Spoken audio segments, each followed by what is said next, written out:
the Joan Quinn Profiles. As an editor for Andy Warhol's Interview, the Los Angeles Herald-Examiner, LA Style, and Detour magazines, Joan covered the social set, the Hollywood hotshots, the international art scene, the mysteries of food, the excitement of travel, and the fabulous world of fashion. Joan continues to find creative people on the cutting edge who make things happen.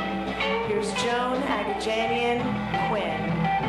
Hi, I'm Joan Quinn, and welcome to the Joan Quinn Profiles. Our guests waiting to be profiled are director Jim Fall and actor Orion Solarion. Director-writer Jim Fall was born and raised on the East Coast. He attended Temple University and went to New York University's film school on a scholarship from the Pennsylvania Governor's Office. Jim has worked for years on important TV productions of every kind. His feature film career was triggered in the late 90s. What led to that film career with Trick? Was it Trick? Yeah, Trick was my first film. It was years and years of trying to get a movie made. I actually got out of film school, didn't graduate, and directed a lot of theater almost by default, really, because if I was going to call myself a director, I had to keep directing. Oh, I see. And then through a play I was directing, I found an actor who found the script that turned into Trick, and then we raised the money, and it took about 5 years, but yeah. It did? Yeah. And who was in it? Tori Spelling was probably the only name you might know really well. Also an actor named Christian Campbell and J.P. Pittock, and a drag performer named Clinton Loop, who has a character named Miss Coco Peru, who performs around the country. Coco Peru, very well known. Yeah, very. Yeah. Trick was his first movie. So. Oh, it was. Yeah. So you've been working on TV. You just mentioned Tori Spelling. You did Notorious, right? I did 2 episodes of her scripted show, So Notorious, which gets confused with her reality show because the scripted comedy show was actually based on her life. But then she did and is still doing a reality show that is her life, so people get them mixed up. But she did a year on VHS. And that's when you were working at VHS. Well, I did. I did her show. I did 2 episodes of her show. And what'd you do? Write it? No, I just directed. Oh, you directed. I'm a writer, but I didn't write that. Are you writing now? I'm writing it's based on a book called Dorothy on the Rocks. Yes. Is a script that I've been working on for a little while now. It's based on the novel by Barbara Suter. And I'm working on that. And do you have a cast, or are you looking? Well, we have, Marissa Tomei expressed interest in it a little while ago, and she, in theory, is officially attached. But in Hollywood, things can change very quickly. So yeah. But it's nice that she met with me. She loves it. Hopefully, when we get it together, she'll still be available. So, are you writing it? Is that what happens? I'm writing it. You use the novel, yes. Or you use the basis of that. Yes. And then you write it. Well, a friend of mine sent me the novel and said, I think you're going to love this, and I did. And then I sent it to a producer named Ann Carey, who produced a movie called Adventureland and The American, that George Clooney movie, and she had actually been involved in my movie Trick. I was going to say, was she someone you knew? Right. She was one of the producers on Trick, and then she loved the book. She gave it to another producer named Amy Robinson, who produced Julie and Julia. Oh. So, because Anne used to work for Amy, and then the 2 of them are now producers on the project, and we have the option on the novel, and we're trying to get it made. It's so Hollywood, isn't it? It is. It's just. But it's really who you know Totally. and what you're doing, and Totally. Did the same thing happen on Holiday Engagement, your other film? Holiday Engagement was kind of just out of the blue. My agent knew that this movie was getting made, and it was one of those things that happened really fast. Usually things happen really slow in this town, it seems.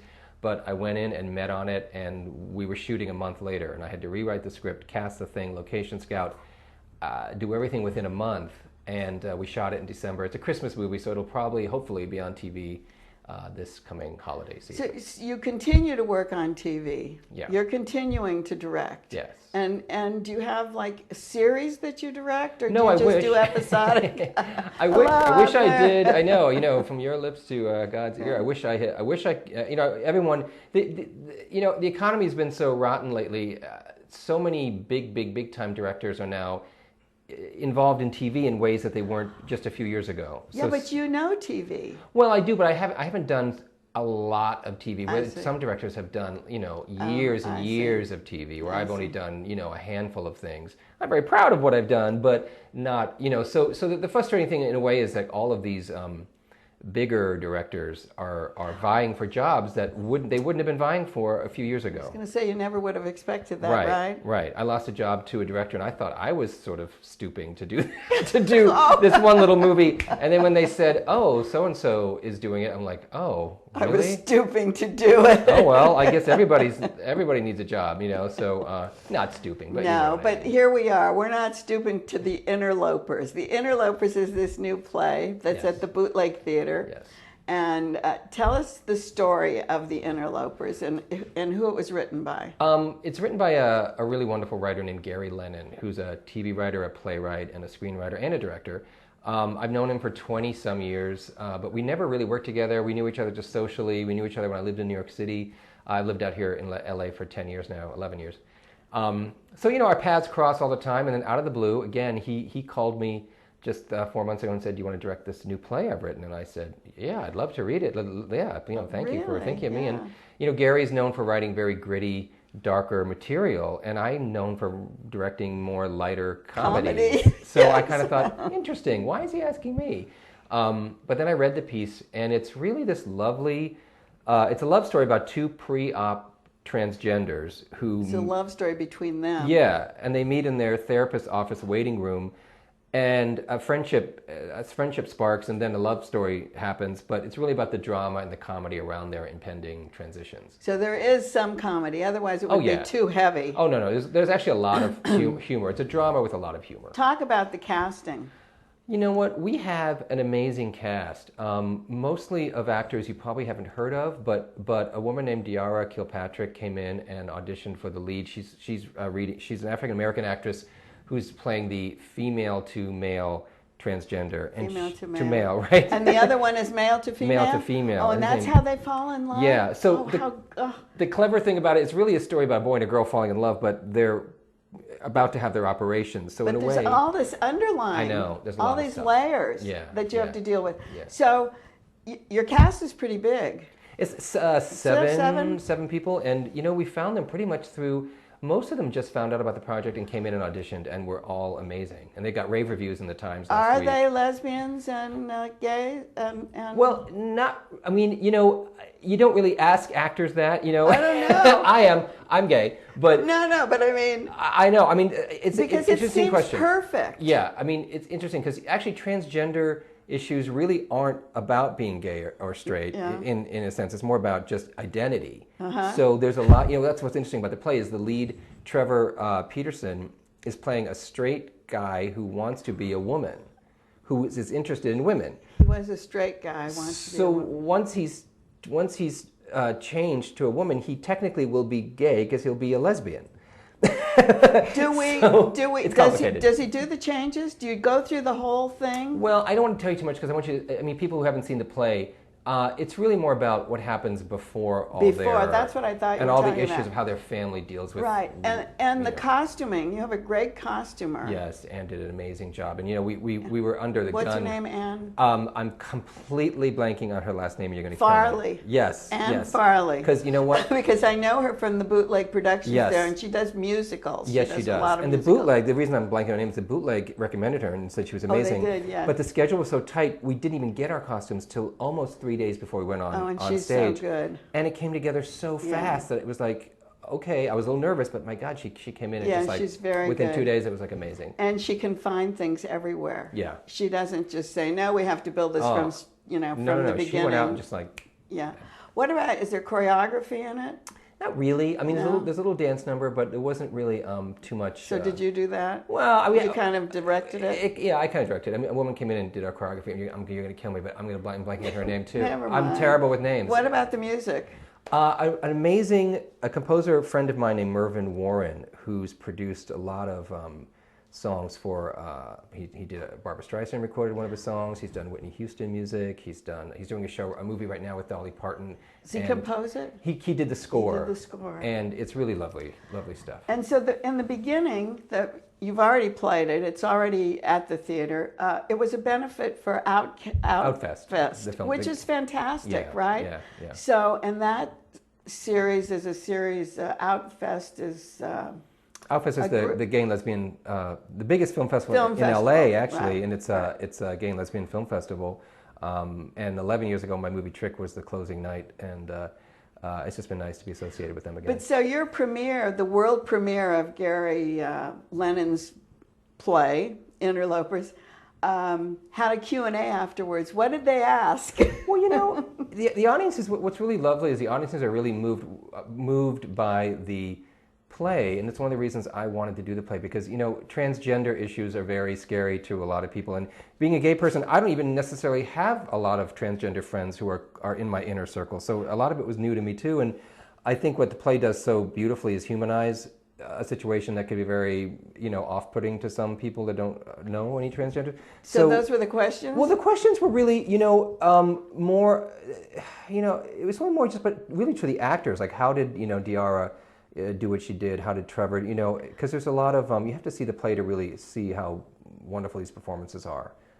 So believable. Yeah, really believable. And it wasn't even like everybody, I feel like our cast is a crew of misfits because they're all a little off, but the whole show is about transitions and people changing, you know. Well, where did Gary get his material? You know, he's been asked that, and he's a bit of a misfit. I mean, he self-admits that, you know, he was, his parents died when he was very young.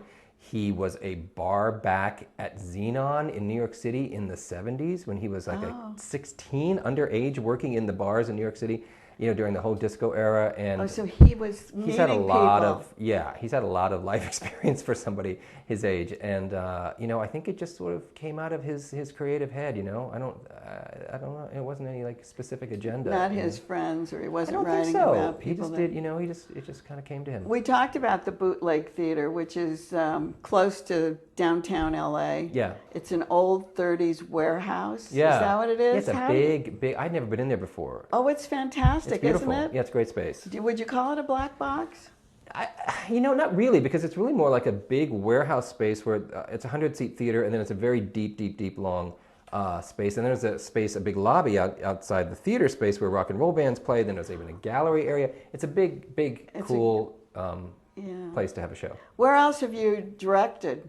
Well, you know, plays? theater in LA is new for me. I've directed in New York City for over 10 years before I moved out here 10 years ago. But I've been focusing on my film career, and now I was kind of thinking, you know, I wish I had spent more time doing theater out here because there's so much theater. There's so much, isn't there? Yeah, and I kind of felt like I had to focus on my film career and put theater on the back burner. And, you know, maybe I was waiting for this play to come along, I guess you can say. And really creative things all over the city. Yeah, and so you can draw. There's so many talented people out here that I think are starved to do good stuff, you know. So well, we're going to keep looking for you. Well, thank you. Thank you for being with us. Thanks for having me on the show. And don't go away. We'll be right back with actor Orion Solarion.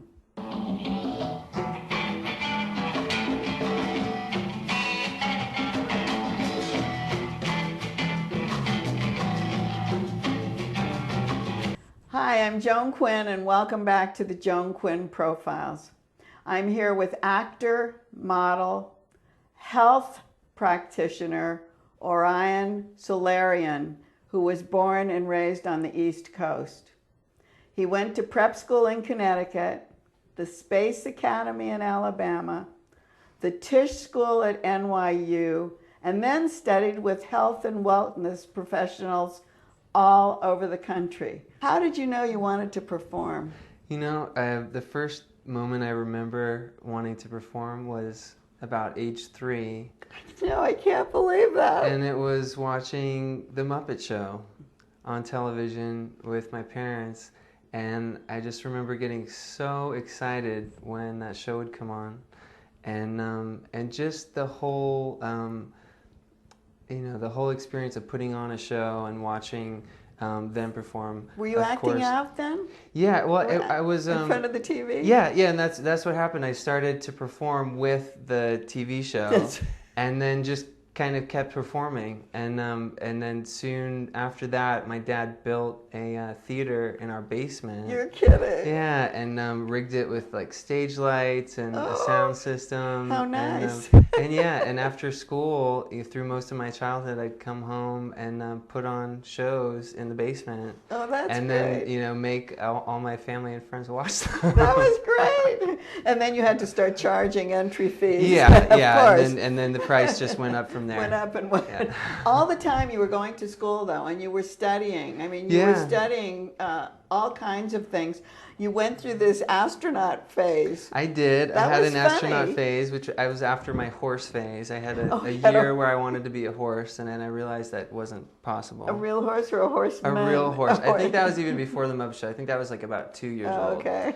But yeah, after I outgrew that one, and yeah, I'm still really fascinated with outer space and astronomy, and for about a good year was really committed that was what I wanted to do. And it was that year that I went to the Space Academy, which very much is like Space Camp, the film. How did you find it?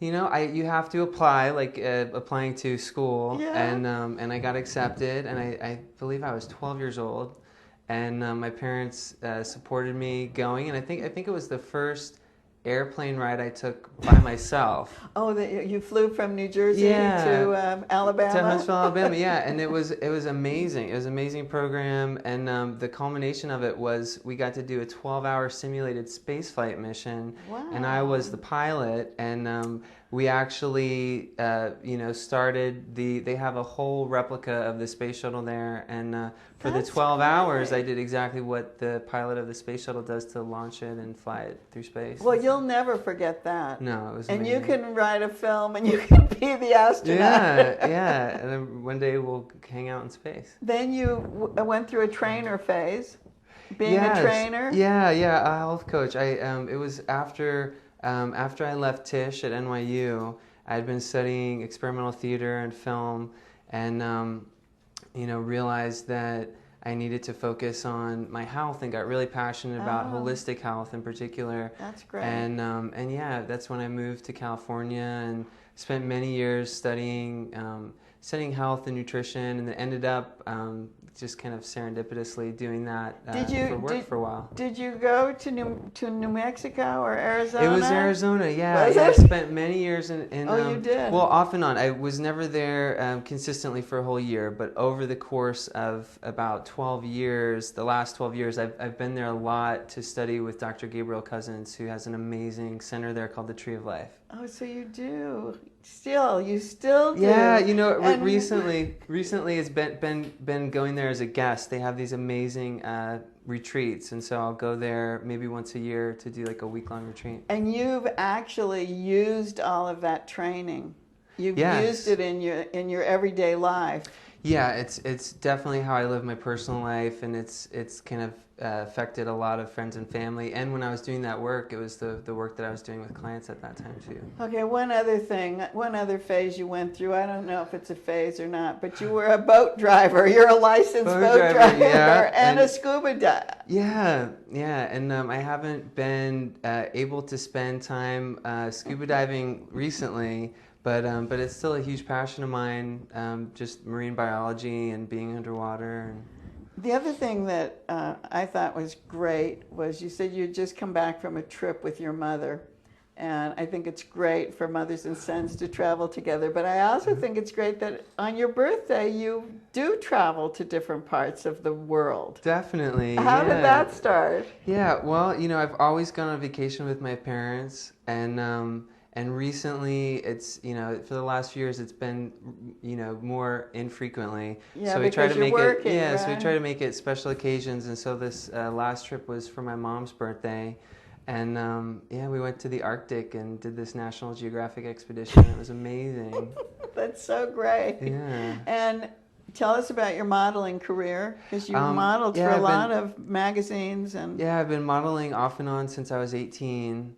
And it's something that I will go back to and then leave and then go back to. And it's afforded me a lot of wonderful experiences, and definitely helped get me back in front of the camera after I took some time off from acting originally to do all the holistic health work. Holistic.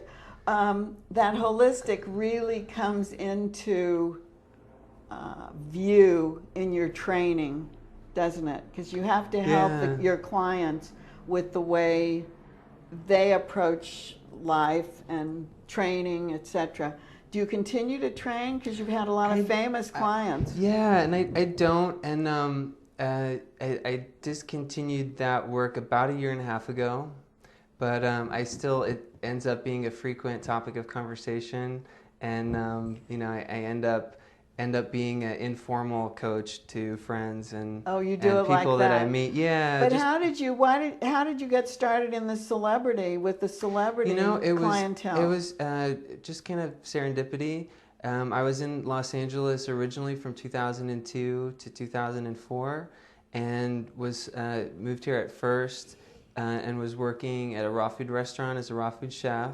Oh, that's right, raw food Right, too. Do you yeah. still eat that way? I do. It's been my, you know, the majority of my diet for about over a decade now. Is that right? Because it's tough, isn't it, to eat raw food? I don't find it that tough. Of course you I are. know most people do. Oh, you but, were a chef. Yeah. If I've always been really into food and just really, you know, delicious and gourmet food. So when I first got into all the healthy stuff, it was a fun challenge to find out how to make, you know, the most healthy food taste the best. It seems like raw food people are always preparing their meals from one meal to the next meal. Because I don't know why, it takes a lot of preparation, doesn't it? It does, and it depends what you're making. Right. There are definitely a lot of more simplified versions of Okay. dishes that take much less time. But yeah, for more elaborate and gourmet cuisine, it is a lot of prep work. It's a lot of prep work, it seemed to me, just Yeah. from talking to people. Now that we're on that subject, tell us about your superhero smoothie. So yeah, the superhero smoothie. Is that raw food part? It is. It is raw, and it consists of a series of superfoods that you make as a smoothie in the morning, and it's something that I've been consuming myself for a long time. And in my work with clients, I'd find that it was often my first recommendation for people when you who start wanted, training? yeah, for people who wanted to start living healthier and make transition to, you know, a more vibrant and activated lifestyle. And so some of the easiest ways to do that is to incorporate these superfoods into your diet. And the easiest way that I found to incorporate them is to make them into a smoothie in the morning. And because some of them So are tell us. strange and exotic. What it consists Yes, of. yes, You know, yes. a main ingredient is spirulina, which you Yes. probably heard of. Yes. But it's one of the most nutritious foods on earth. And it's a lot of spirulina. It's a lot of maca, which is a superfood from the Andes. Bee pollen, which is Wow. amazingly nutritious. Hemp seeds. It doesn't sound very tasty yet. You know, well, When are you it's gonna make it interesting. tasty? It's interesting. Maca tastes very much like butterscotch. Ooh. And it's a relative of the sweet potato. So So that's it good. has natural sweet flavor. Okay. And bee pollen is also naturally sweet, not as sweet as honey, but it is sweet. And you know, hemp seeds are very creamy and delicious. Just, you know, like Really? a lot of it's just like you can make milk out of soy or almond or rice. You can Yeah, do- when you mix the hemp seeds in it, you're basically making hemp milk, which is also really creamy and naturally sweet. So it has a natural sweetness, but then you can add a few extra ingredients to make it more palatable. Can you put some fruit in it? Yeah, I put fruit in it. I put some frozen blueberries and acai and some coconut oil, which is also Oh, naturally sweet. yeah. And yeah, a few You're other things. into this. You know what you're But talking yeah, about. it really gives you results. You know, there's so many products out there that are You promising. mean healthy results? Yeah, just feeling good, looking good, energy, stamina, endurance. There's so many products out there trying to sell you all those things, Right. and they don't really work. They're So just all trying you to need sell is some crap. superstar, superhero, superhuman, Super everything. super everything. Now tell us about Tuyi Puen. You said it right. That's Yay! you get a high five for that one. Tuyupuen is the name of this new web series that I just finished shooting. Okay. And it just aired for the first time this Tuesday online. You can check it out at shadowmultimedia.net. It airs every Tuesday at 1. And what is it? It's a new web series. It's basically, like a television series that's about organized crime in Los Angeles. It is, yes. And it's very gritty, very edgy. It is R-rated with quite a bit of graphic language and violence. So Sounds like not it's for really young people, but for adults. Sounds like there's an ethnic cast. Yeah, Is there? yeah. I'm I think Very the only ethnic. Caucasian guy on the cast. There might be one other, but yeah, which is awesome. Because it sounded really a mix of people. Yeah, yeah. And how did you find them all? How were they cast? I was cast for it. I found out about the breakdown online and met with the director and got to audition and was cast Who for the is role. the director? It's R.L. Scott. And do they do it on location? They do. It's all on location. It's produced amazingly well, and I had no idea what to expect. I'd never done a web series before, and I didn't really have high hopes or expectations. I was totally blown away at just the level of professionalism, and the finished product looks amazing. Really? And you got to check it out. And are they great actors? Everybody's Everyone in the cast is amazing, and I was blown away by everyone's talent. And Who's writing it? the same man who's producing it, R.L. Oh, Scott. he is. Yeah, he's multi-talented and Has he done really other fun to work things? with. Has he done other things? He's done a few short films, kind of in the similar genre, but this is what he's focusing on right now, and it's astounding. It's produced, more low budget, but the finished product looks like they spent millions of dollars on it. It's amazing. Is that right? Why didn't you stay in New York? Why did you come to LA? I think wherever people grow up, they have a tendency of wanting to move on to a new place, and I know for myself that was true. After being in New York for the first 20 years of my life, I was really ready to explore new horizons, and Los Angeles happened to be it. Was it a good move? Yeah, it's a great move. Every day I'm in LA, I enjoy it more and more, and the more I get to know the city and get to know what I really like about it, my experience here has been amazing. Do you write, sing, dance? I do, yeah, you for sing all of and the dance above, there? yeah. Do I you? kind of do everything. You're one for education, I know. So do you continue to take classes? I do, yeah. I'm really big into continuing my education, and right now I'm just in a few acting classes just to keep my skills sharp. And Well, Orion, you have opened the world for us today. We've touched everything from astronauts to raw food. So thank you so much. Oh, you're welcome. It's and been a pleasure. that series sounds very interesting. Yeah, check it out. I'm really proud of it. Tu Yi Puen. You got it. See you next time on the Joan Quinn Profiles. Write to JAQUINN1 at AOL.com. Bye.